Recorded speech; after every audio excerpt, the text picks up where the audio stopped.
Welcome, students, to the online initiative of investment banking and financial services for BBA semester 5 and financial management of BCom semester 5. અને તમારા બંનેના unit અમુક point same બને છે. So same topics are found in both the branches.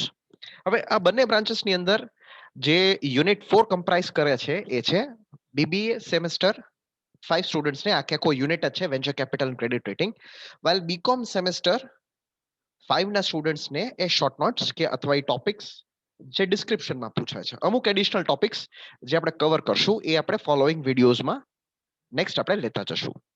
Right, તો અત્યારે investment banking financial સર્વિસીસના સંદર્ભ કન્ડિશનમાં રાખીને ફાઇનાન્શિયલ મેનેજમેન્ટના વિડીયોઝ પણ એની સાથે સાયમલ્ટેનિયસલી અપ્રોચ થશે. એડિશનલ વિડીયોઝ પણ ફાઇનાન્શિયલ મેનેજમેન્ટના આવતા જ જશે.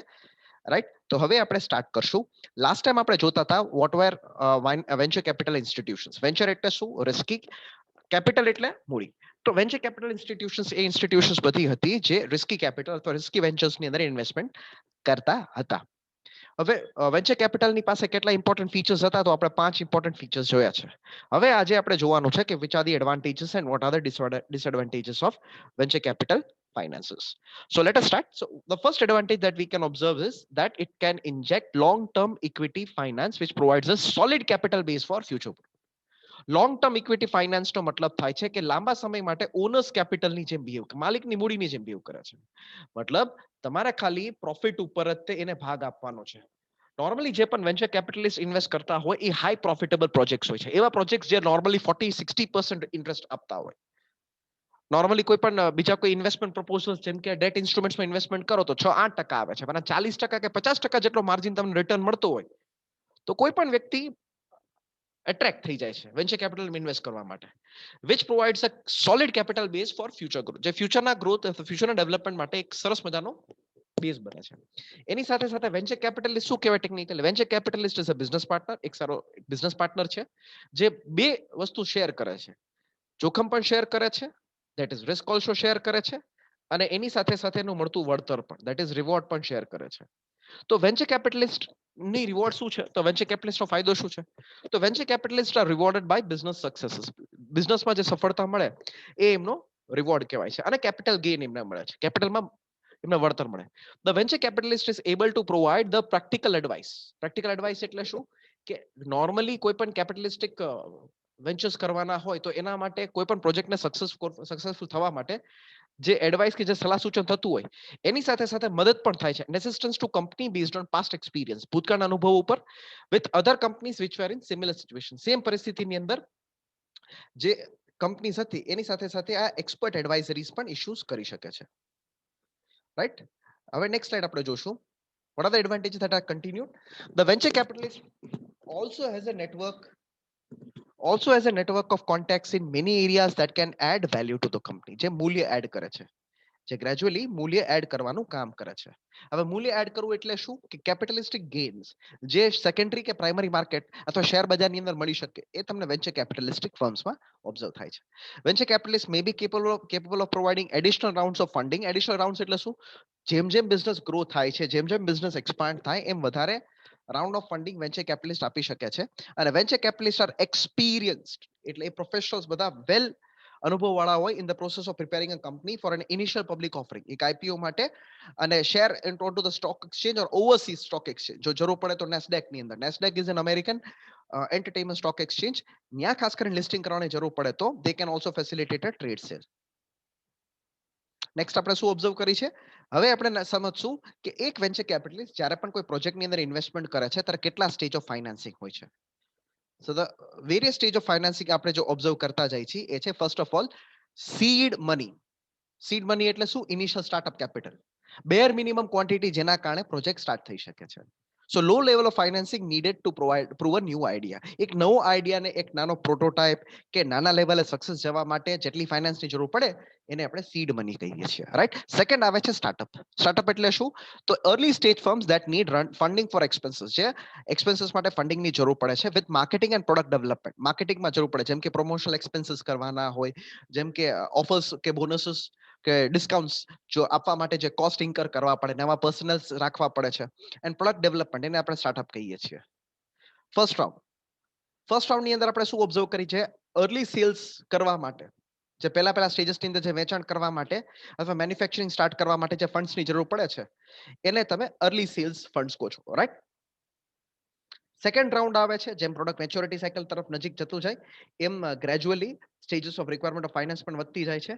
Working capital for early stage companies that are selling products but not yet turning a profit, એક નોર્મલી પ્રોફિટમાં ટર્ન થતી નથી, અને સેકન્ડ રાઉન્ડ ઓફ ફાઇનાન્સિંગ તરીકે કહેવાય. થર્ડ રાઉન્ડ ફાઇનાન્સિંગ એટલે શું? Also called as mezzanine financing. એટલે નવી પ્રોફિટેબલ કંપની માટે વધુ એક્સપાન્શન માટે જે એક્સપાન્શન મની આપવામાં આવે એને તમે મેઝનાઇન ફાઇનાન્સિંગ કહો છો. Fourth round financing also called as bridge financing. Bridge financing એટલે શું? બ્રિજ ફાઇનાન્સિંગ એટલે પ્રાઇવેટ લિમિટેડ એન્ટિટીમાંથી પબ્લિક લિમિટેડ એન્ટિટી તરફ જવું, એને તમે ગોઈંગ પબ્લિક પ્રોસેસ કહો છો. So it is intended to finance the going public process. હવે દરેક સ્ટેજની અંદર રિસ્ક શું છે, તો તમારે સૌથી પહેલા સમજવાની જરૂર છે. ફાઇનાન્શિયલ સ્ટેજ, લેટ અસ સે ફર્સ્ટ સ્ટેજ આપણે કહીએ છીએ, તો સીડ મની કેટલા વર્ષ સુધી રોકાતા રહે છે? જો તમે સીડ મની 7 થી 10 સુધી મેક્સિમમ યર સુધી રોકાતા રહે છે. 7 વર્ષ સુધી, જ્યાં સુધી કેપિટલ ટોટલી મેચ્યોર ન થઈ જાય છે, પ્રોડક્ટ્સ જ્યાં સુધી પરસેપ્ટેબલ ન હોય બાય ધ કસ્ટમર્સ, માર્કેટ નવી રીતે એક્સેપ્ટ ન કરે છે, ત્યાં સુધી રિસ્ક પરસેપ્શન સૌથી હાઈએસ્ટ સીડ મનીની અંદર હોય છે. અને એક્ટિવિટી ટુ બી ફાઇનાન્સ કઈ એક્ટિવિટી છે? તો એક નવો જ કોન્સેપ્ટ બનાવવાનો છે, નવી જ વસ્તુ એસ્ટાબ્લિશ કરવાની, નવા જ પ્રોડક્ટ ઉપર રિસર્ચ એન્ડ ડેવલપમેન્ટ કરવાની છે. પછી આવે છે સ્ટાર્ટઅપ. તો સ્ટાર્ટઅપ એટલે શું? તો પીરિયડ નોર્મલી જ્યારે પણ સ્ટાર્ટ થતું હોય ત્યારે 5 થી 9 વર્ષ માટે. એકવાર સીડિંગ સ્ટેજ એટલે બેડિંગ સ્ટેજ એકવાર પતી જાય છે, પણ તમે ગ્રેજ્યુઅલી જોજો, જેમ જેમ સ્ટેજ ડેવલપમેન્ટ થતું જાય છે એમ રિસ્ક ગ્રેજ્યુઅલી ઘટી જાય છે. સૌથી વધારે રિસ્ક તો સૌથી પહેલા આ 3 સ્ટેજસની અંદર જ હોય છે. એનું કારણ શું? કેમ કે સૌથી પહેલા આઈડિયા ડેવલપમેન્ટ થાય છે, ઓપરેશન સ્ટાર્ટ થાય છે. એટલે ઓપરેશન સ્ટાર્ટ થવું એટલે શું? મશીનરી બેસાડવી, પ્લાન્ટ એસ્ટાબ્લિશ કરવું, વર્કર્સને હાયરિંગ કરવું, ટ્રેનિંગ એમને આપવી, એમને ફેમિલિયરાઇઝ કરાવવું કંપનીના કન્સેપ્ટ અને કંપનીના હોલિસ્ટિક વેલ્યુઝની સાથે. એટલે તમે જોવો કે ગ્રેજ્યુઅલી રિસ્ક શું થાય છે, જેમ જેમ એક્સપિરિયન્સ વધતો જાય છે, રિસ્ક ઘટતો જાય છે. પણ સમયગાળો પણ તમે જોઈ શકો છો, સીડ મની, સ્ટાર્ટઅપ, એટલે ફર્સ્ટ સ્ટેજ.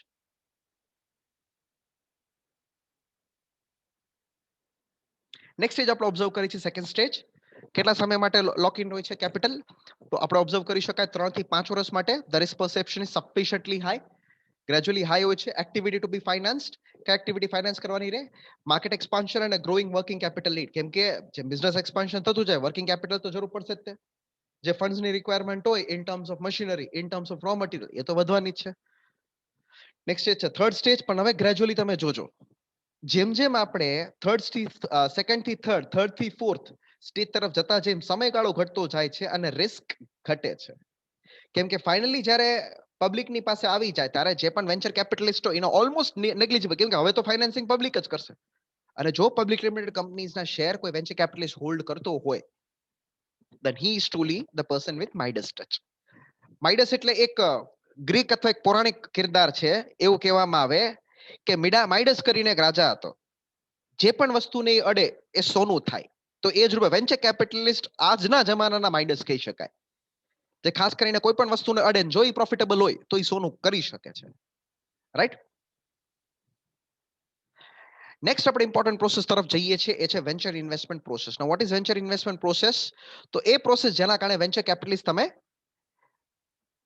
કેપિટલ ફાઇનાન્સ કરી શકો અને વેન્ચર કેપિટલિસ્ટ પ્રોસેસ કહેવાય છે. તો first is decision four selection of venture investment, કે તમે વેન્ચર કેપિટલ આપવા માટે એવી જગ્યા તમે સિલેક્ટ કરો છો, એવી જગ્યા તમે પસંદ કરો છો જે વેન્ચર ઇન્વેસ્ટમેન્ટ થઈ શકે છે. એ નોર્મલી જ્યારે પણ જે ક્રાઇટેરિયામાં એડોપ્ટ થાય, such as high degree risk and expectation of earning, high rate of return. પણ આ ક્રાઇટેરિયા પહેલેથી એક્સેપ્ટ થાય છે, એક high rate of return expect કરવામાં આવે છે, અને એની બદલે એક્સપેક્ટેશન પણ અર્નિંગની વધારે જોઈએ. સેકન્ડ સ્ટેજ આપણે ઓબ્ઝર્વ કરી છે financial and business analysis. Financial business analysis એટલે શું? તો કેરફુલી સ્ક્રીનિંગ કરવામાં આવે છે, જોવામાં આવે કે પ્રોડક્ટ ફિઝિબલ છે, પ્રોડક્ટ ફિઝિબલ નથી, ગુણ શું છે, વિઝન શું છે, કમર્શિયલાઇઝેશન માટે એન્ટરપ્રેન્યોરની ટીમ કેવી છે, ઇન્વેસ્ટમેન્ટ કેવું છે, એન્ટ્રી ક્યારે લેવી, એક્ઝિટ ક્યારે, એન્યુઅલ ગ્રોથ રેટ કેવો બનશે, ટોટલ અર્નિંગ કેવી રીતે બનશે. થર્ડ આપણે ઓબ્ઝર્વ કરી છે સ્ટેપ્સ ઓફ ફાઇનાન્સિંગ. આપણે અલગ અલગ જે આખું વેન્ચર કેપિટલ પ્રોસેસ જોઈ ફર્સ્ટ સ્ટેજ થી લઈને ફોર્થ રાઉન્ડ સુધીની જે સ્ટેજ આવે છે, તો સ્ટેજ ઓફ ફાઇનાન્સિંગ ની અંદર આપણે જોઈ શકીએ સીડ કેપિટલ છે, સ્ટાર્ટઅપ છે, સેકન્ડ રાઉન્ડ છે, થર્ડ રાઉન્ડ છે. ફોર્મ આપણે ઓબ્ઝર્વ કરી શકાય છે ઇક્વિટી, એટલે ઇક્વિટીના ફોર્મની અંદર કોઈ કન્ડિશનલ નોટ છે, મતલબ આ મિનિમમ કન્ડિશન તમે અચીવ કરો તો તમને મળી શકે, કોઈ ઇન્કમ નોટ આપવામાં આવે. પછી પોસ્ટ ઇન્વેસ્ટમેન્ટ આફ્ટર કેર, મતલબ એકવાર રોકાણ કર્યા પછી એની જે રિક્વાયરમેન્ટ બને છે, મતલબ ફોલોઅપ જે લેવું, એને આપણે પોસ્ટ ઇન્વેસ્ટમેન્ટ આફ્ટર કેર કહેતા હોય. તો after care related with constant and continuous active role by venture capital institutions in the management of enterprise plays the role of collaborator. કયા કયા પદ્ધતિ તમે વેન્ચર ફાઇનાન્સિંગ કરી શકો છો? તો મેથડ્સ ઓફ વેન્ચર ફાઇનાન્સિંગ આટલી રીતે તમે થઈ શકે છે. સૌથી પહેલા ડાયરેક્ટ ઇક્વિટી, ઓનર્સ કેપિટલ, કોઈ કન્ડિશનલ લોન આપવી, કોઈ ઇન્કમની નોટ આપી દેવી, કોઈ ડિબેન્ચર્સમાં પાર્ટિસિપેટ કરો, અથવા ક્વોઝી ઇક્વિટી. ક્વોઝી ઇક્વિટી એટલે પાર્ટ ઇક્વિટી અને પાર્ટ ડેટ. પાર્ટિસિપેટિંગ ડિબેન્ચર્સ એટલે શું? એ પોતે ડિબેન્ચરના ઇન્સ્ટ્રુમેન્ટ્સ બહાર પાડે છે, જેના કારણે એમને લોન્સ મળી રહે છે. આ બધા ઇમ્પોર્ટન્ટ મેથડ્સ છે જેના કારણે તમે લોન્સ ઓપ્ટેન કરી શકો છો. સો ઇક્વિટી કહેવાય છે, કન્ડિશનલ લોન કહેવાય, કોઈ સ્પેસિફિક લોન કહેવાય જે અમુક અમુક કન્ડિશન પૂરી થાય પછી જ થાય. ઇન્કમની જે નોટ આવે છે, પાર્ટિસિપેટિંગ ડિબેન્ચર્સ અને quasi equity. So these are the different methods of venture financing. Exit route, એનો મતલબ વેન્ચર કેપિટલિસ્ટે પૈસા તો રોકી લીધા, પણ હવે છટકું કેવી રીતે, એટલે પ્રોફિટ કેવી રીતે મેળવવું? તો વેન્ચર કેપિટલિસ્ટ નોર્મલી આ પદ્ધતિથી એક્ઝિટ રૂટ કરી શકે. એમને તો ખાલી કામ પૈસા રોકીને પૈસા કમાવીને જતું રહેવું છે. સો એક્ઝિટ રૂટ એ કરી શકે બાય ઇશ્યુઇંગ આઈપીઓસ. આઈપીઓસ એકવાર ઇશ્યુ થઈ જાય, એકવાર પબ્લિક સેલ એકવાર થઈ જાય, એના પછી જે રકમ જે પડતી હોય એના કારણે પોતે શું કરી શકે? પોતે એ એક્ઝિટ રૂટ ઓબ્ટેન કરી શકે. ટ્રેડ સેલ, પોતાનો એ ભાગ બીજા કોઈ વ્યક્તિને ટ્રેડ આપી શકે છે. પ્રોમોટર્સને આપી શકે, જે પોતે પ્રોમોટર્સ વેન્ચર કેપિટલિસ્ટનો ભાગ બાયબેક કરી શકે છે, અને ઇન કેસ એ સફિશિયન્ટ ન હોય તો એક્વાયર કરી શકે બીજી કંપની. હવે ઇન્ડિયન વેન્ચર કેપિટલિસ્ટ આખું સિનેરિયો કેવી રીતે ડેવલપ થયો? So the next topic that we are going to study is development of venture capital in India. So concept of venture capital was formally introduced. જે અત્યારે આપણે observe કરી છે કે જે આખો કન્સેપ્ટ છે વેન્ચર કેપિટલિસ્ટ નો, એ કોણે ઇન્ટ્રોડ્યુસ કર્યો? તો ઇન 1987 બાય આઈડીબીઆઈ. તો ગવર્મેન્ટે શું કર્યું? ગવર્મેન્ટ લેવીડ અ 5% સેસ. 5% સેસ એટલે શું? 5% ટેક્સ એમને લેવી કર્યું on an all know how import payments to create venture fund. એક પ્રકારનો વેન્ચર ફંડ બનાવવા માટે ગવર્મેન્ટે ઇન્વેસ્ટમેન્ટ કર્યું છે. એ જ રૂપે જ્યારે આઈડીબીઆઈ 1987 ની અંદર આ એક્ટિવિટી સ્ટાર્ટ કરી, તો આઈસીઆઈસીઆઈ વેન્ચર કેપિટલિસ્ટ એક્ટિવિટી એ જ વર્ષની અંદર સેમ ટુ સેમ સ્ટાર્ટ કરી. લેટર ઓન આઈસીઆઈસીઆઈ એક અલગ વેન્ચર કેપિટલિસ્ટ ફર્મ સ્ટાર્ટ કરી જેને ટીડી આઈસીઆઈસીઆઈ કહેવાય છે. So the important point from this particular slide is venture capitalist company જે ફ્લોટ કરાવડાવે છે એને આપણે ટીડીઆઈસીએસએ કહીએ છીએ. હવે ઇન્ડિયામાં વેન્ચર કેપિટલ ફંડ્સ કયા છે? તો આટલા ફંડ્સ આપણે ઓબ્ઝર્વ કરી શકાય. Venture capitalist fund in can be categorised into four following 5 groups. First, those promoted by central government control development finance institutions. એવા ફંડ્સ કહેવાય જે સેન્ટ્રલ ગવર્મેન્ટ પ્રમોશન રાખતા હોય, જેમ કે ICSA venture funds, IFCA venture capital funds limited, that is IVCF, SIDBA Venture Capital Limited, that is SVCL. Those promoted by state government controlled development financial institutions, that is for example Punjab Infotech Venture Limited, Gujarat Venture Finance Limited, Kerala Venture Capital Fund Private Limited. એટલે state government promote કરે, એટલે આપણે hierarchy સમજી શકીએ. પહેલા central government જે promote કરે છે, સેકન્ડરી સ્ટેજ ઉપર સ્ટેટ ગવર્મેન્ટ જે પ્રમોટ કરે છે, થર્ડ સ્ટેજમાં આપણે ઓબ્ઝર્વ કરી ટર્શરી સ્ટેજની અંદર those promoted by public banks, જે પબ્લિક બેંક પ્રમોટ કરતા હોય. For example Canbank venture capital fund, SBI capital market limited. Fourth આપણે ઓબ્ઝર્વ કરી શકીએ કે those promoted by private sector companies. For example IL and FS trust company limited, જે private sector company દ્વારા backing રાખે છે, અને those established as an overseas venture capital fund, એટલે કોઈ ફોરેનની ટ્રેડિંગ કંપની હોય એ વેન્ચર કેપિટલિસ્ટ ફંડ્સ આપણામાં સ્ટાર્ટ કરવા માંગતા હોય એના માટે. For example Walden international investment group, HSBC private equity management, Mauritius limited. So I think the topics that we have covered are more than sufficient. We had started from advantages. We had completed stages of financing. Now almost આપણે કહી શકાય કે આપણે promotion સુધી પહોંચ્યા છીએ, right? મને લાગે છે કે આપણે ઓલમોસ્ટ ક્રેડિટ રેટિંગ કમ્પ્લીટ કરી શકાય છે આ પર્ટિક્યુલર ટોપિકની અંદર જ તે બીકોઝ 3 સ્લાઇડ જ બાકી રહે છે. So I would be completing that also. So how does the venture capital work? The venture capital firms typically source the majority of the funding from large investment institutions. સૌથી પહેલી મોટી મોટી financial institutions થી એ પોતાના funding લેતા હોઈએ છે. એ પોતાના ફંડિંગ લેતા હોય એટલે શું કે એ બેંક્સ પાસેથી એ ગવર્મેન્ટ પાસેથી એ પોતાનું ફંડિંગ લેતા હોય. ઇન્વેસ્ટમેન્ટ ઇન્સ્ટિટ્યુશન્સ જે રોકાણ કરે છે એ બહુ high return on investment expect કરે. Venture capital invest in companies with high potential એવી કંપનીઝમાં ઇન્વેસ્ટમેન્ટ કરે છે તાત્કાલિક જ તે સેલ્સ કરાવી શકે where they are able to exit through either an IPO. Now this is a very important process. Venture કેપિટલિસ્ટને છટકવાનો એક જ માર્ગ છે, આઈધર ઝડપથી આઈપીઓ ઇશ્યુ કરાવડાવો ઓર મર્જર અથવા એક્વિઝિશન કરાવડાવી દો. એકવાર મર્જર કે એક્વિઝિશન કરાવડો મતલબ એસેટ તમે સેલ કરો છો, મતલબ ફાયદો શું છે, તમને તમારો કેપિટલનો બ્લોક પાછો મળી જાય છે. Their primary ROI comes through the capital gains, although they also receive some return through dividend. એમને return through dividend પણ મળે છે.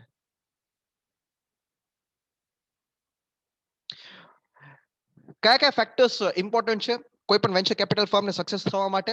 તો રેગ્યુલેટરી ટેક્સ એટલે કંટ્રોલિંગ ટેક્સ જે કહેવાય છે, લીગલ એન્વાયરમેન્ટ કહેવાય, should also play an enabling role as internationally venture funds have evolved in an atmosphere of structural flexibility, fiscal neutrality and operational adaptability.